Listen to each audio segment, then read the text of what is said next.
Hallelujah, hallelujah.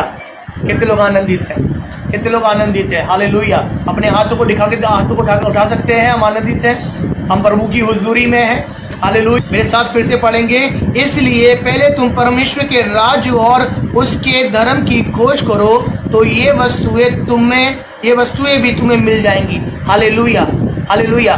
मालूम है परमेश्वर का राज हमें खोजना है, परमेश्वर के धर्म को हमें खोजना है, आत्मिक चीजों की हमें धुन में रहना है। प्रेरित पौलुस एक जगह कहते हैं कि हमें आत्मिक धुन में रहना है, आत्मिक वरदानों की धुन में रहना है, आत्मिक चीजों की धुन में रहना है, और हमें दर्शन की धुन में रहना है, हालेलुया।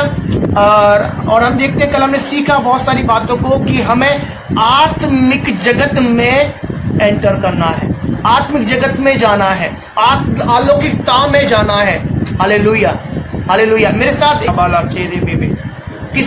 कोई व्यक्ति के लिए आत्मिक जगत एकदम से ओपन रहता है, कोई व्यक्ति के लिए एनकाउंटर जो है आसानी से होता है, किसी को थोड़ा समय लगता है, कठिनाई, अलग अलग तरह के अनुभव हम लाइफ में देख सकते हैं, अलग अलग तरह की चीजें हम देख सकते हैं। किसी को समय लगता है, किसी को कुछ ही दिन में अलौकिक अनुभव हो सकता है, और किसी को लंबा पीरियड जा सकता है, लंबा समय जा सकता है, पर मालूम है पर होगा, हालेलुया, हालेलुया। न्यायों की पुस्तक उसको पढ़ेंगे, जल्दी से आप निकाल लीजिए, 6 निकाल लीजिए। अनीता पढ़ दीजिए जल्दी से।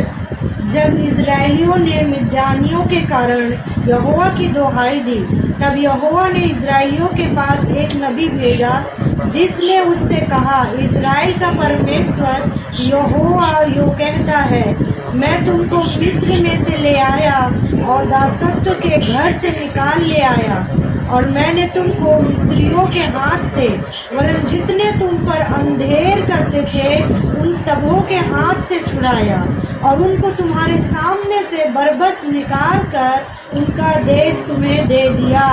और मैंने तुमसे कहा, मैं तुम्हारा परमेश्वर यहोवा हूँ। एमोरी लोग जिनके देश में तुम रहते हो, उनके देवताओं का भय न मानना, परंतु तुमने मेरा कहना नहीं माना।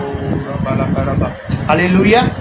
यहाँ पर एक भविष्यवक्ता है, प्रभु का दास है, और वो बता रहा है कि परमेश्वर यहोवा उनसे किस तरह बात कर रहा है। परमेश्वर उनको छुड़ा के लेकर आया है, परमेश्वर मिस्र से इजराइलियों को निकाल के लाया है, मिस्रियों से निकाल के लाया है परमेश्वर इजराइलियों को, और हमको परमेश्वर बता रहा है और उनको बता रहा है कि मैं तुमको छुड़ा के लाया हूँ। और आगे हम देखते हैं भविष्यवक्ता वहाँ चीजों को बता रहा है, भविष्यवक्ता का समय वहां तक हम देखते हैं, पास्टर का एक समय है, भविष्यवक्ताओं का एक समय है, पर मालूम है परमेश्वर अब एक काम करने जा रहा है।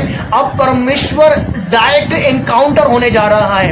एक व्यक्ति है जिसका नाम गिदोन है, वहां पर भविष्यवक्ता बता तो रहा है, परमेश्वर का भविष्यवक्ता बता रहा है परमेश्वर की गुप्त बातों को, पर मालूम है यहाँ पर कुछ अलौकिक होने जा रहा है। और सीधा पे परमेश्वर के दास लोग आपको गाइड करेंगे, लीड करेंगे, आपको सारी गुप्त बातों को बताएंगे, पर एक समय आएगा कि परमेश्वर आपसे बात करेगा। यदि आप रेडी हैं परमेश्वर से बात करने के लिए, हमेशा परमेश्वर भविष्यवक्ताओं के द्वारा आपको लीड नहीं करेगा, हमेशा ही परमेश्वर आपको भविष्यवक्ताओं को भेजकर नहीं करेगा। कुछ चीजें परमेश्वर चाहता है कि वो आप पर प्रकट करे। यदि आप चौकन्ने हैं, यदि आप तत्पर हैं, यदि आपकी निगाहें परमेश्वर की ओर लगी है, यदि आप परमेश्वर की दृष्टि में अच्छे हैं, यदि आप परमेश्वर की दृष्टि में भले हैं, यदि आप परमेश्वर की दृष्टि में बिल्कुल दीन है, परमेश्वर आप पर इनकाउंटर करने जा रहा है, पवित्र आत्मा आप पर आने जा रहा है, स्वर्गदूत आपसे मिलने जा रहे हैं, आपके लिए आत्मिक जगत खुलने जा रहा है, आपके लिए एक रेलम खुलने जा रहा है, आप एक रेलम में एंट्री करने जा रहे हैं। आगे पढ़ेंगे। फिर यहोवा का दूत आकर उस बांज वृक्ष के तले बैठ गया, जो ओपरा में एबीएजी योआश का था, और उसका पुत्र गिदोन एक दाखरस के कुंड में गेहूं इसलिए झाड़ रहा था कि उसे मिद्यानियों से छिपा रखे। हालेलुया। आपको मालूम है एक गिदोन है जो मिद्यानियों से अपने चीजों को छुपा रहा है, और एक कुंड है, उस वहां पर छुपाने की कोशिश कर रहा है, ढकने की कोशिश कर रहा है कि जब ये लोग आएंगे तो सारी चीजों को लूट लेंगे, हमें मार देंगे और हमारे विरोध में चीजों को करेंगे। पर ये घबराया हुआ है, बेचैन है, चीजें विपरीत हैं, डरा हुआ है, कोई दूसरा रास्ता उसको नहीं दिख रहा है। अब कोई भविष्यवक्ता उसको गाइड करने के लिए नहीं आ रहा है। भविष्यवक्ता तो बोल के चला गया कि परमेश्वर तुम्हें बचाया, आगे भी बचाएगा।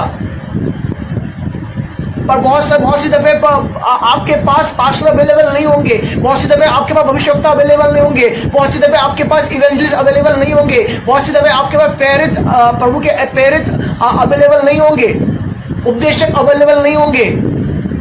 पर मालूम है, यदि आप परमेश्वर की सुनने वाले हैं, यदि आप परमेश्वर की दृष्टि, यहोवा के दूत ने दर्शन देकर कहा, हे शूरवीर शूरमा, यहोवा तेरे संग है। हालेलुया। यदि आप घबराए हुए हैं, यदि आप बेचैन हैं, यदि आपकी निगाहें शत्रु को देखकर घबरा रही है, आप बेचैन हैं, पर मैं आपको कह रहा हूं, परमेश्वर आपके पास आने जा रहा है। परमेश्वर का दूत, परमेश्वर का इनकाउंटर आपकी लाइफ में होने जा रहा है। यदि आपको लग रहा है कि कैसे होगा, कैसे संभव होगा, कैसे चीजें बदल पाएंगी, कैसे मैं बीमारी से निकल पाऊंगा, कैसे गरीबी से निकल पाऊंगा, कैसे मैं कर्जे से निकल पाऊंगा, कैसे मैं आजाद हो पाऊंगा, हालेलुया, परमेश्वर का एक दूत आपके पास आ रहा है। पर मैं आपको कह रहा हूं, परमेश्वर डायरेक्टली आपसे बात करना चाहता है। परमेश्वर आपके लिए दूतों को भेजेगा। अब वो समय आ रहा है, अब वो समय आ भी गया है कि परमेश्वर के दूत इस पृथ्वी पर मूवमेंट करेंगे। अब स्वर्गदूत लोगों को दिखाई देंगे। अब वो समय आ रहा है कि स्वर्गदूत पूरी रीति से रूपांतरित होंगे। आप हमारी आंखें, नंगी आंखें देखेंगी, हमारी आंखें देखेंगी स्वर्गदूतों को और कार्य करते हुए देखेंगी। वो समय आ रहा है। पुराने नहीं मालूम है, पत्रस से परमेश्वर ने क्या कहा, यीशु ने क्या कहा, तुझ पर अधोलोक के फाटक प्रबल नहीं होंगे, कलीसिया पर अधोलोक के फाटक प्रबल नहीं होंगे, मृत्यु के द्वार प्रबल नहीं होंगे। आपको माल बोलना चाहता हूं, यदि आप आत्मा में बलवंत हैं, मैं आपको वो सिखा रहा हूं, आज आपको कल भी सिखाया कि आपको आत्मा में बलवान होना है। आपको आत्मिक जगत की चीजों को सीखना है। आपको आत्मिक जगत में मजबूती के साथ खड़ा होना है। शाबाचा बाबा, आज अपने आत्मिक सेंस को ऑन कर दीजिए, प्रार्थना में समय बिताएं प्रभु की उपस्थिति में। जब तक आप हेवन को खुलता हुआ ना देखे, जब आप स्वर्गीय दर्शनों को खुलता हुआ ना देखे, जब आप यीशु के एनकाउंटर को ना देखे, तब तक आप डटकर उपवास प्रार्थना करते रहे। गिर जाओ उसके पैरों में कि आप बोलोगे बीमारी चली जा, कैंसर डिस्ट्रॉय हो जाएगा। आप बोलोगे मुर्दों जिंदा हो जाओ, वापिस आ जाओ, वापिस आ जाएंगे। कब होगा ये? जब आप अलौकिक जीवन जियोगे। ऐसा वाला नहीं, कल ये वाला, कल आज आत्मिक, परसों सांसारिक, फिर उसके बाद आत्मिक, फिर सांसारिक, तो आप डमाडोल है। आपको आत्मा में बना रहना है, आपको अलौकिकता में बना रहना है, कनेक्ट रहना है। क्यों पतरस की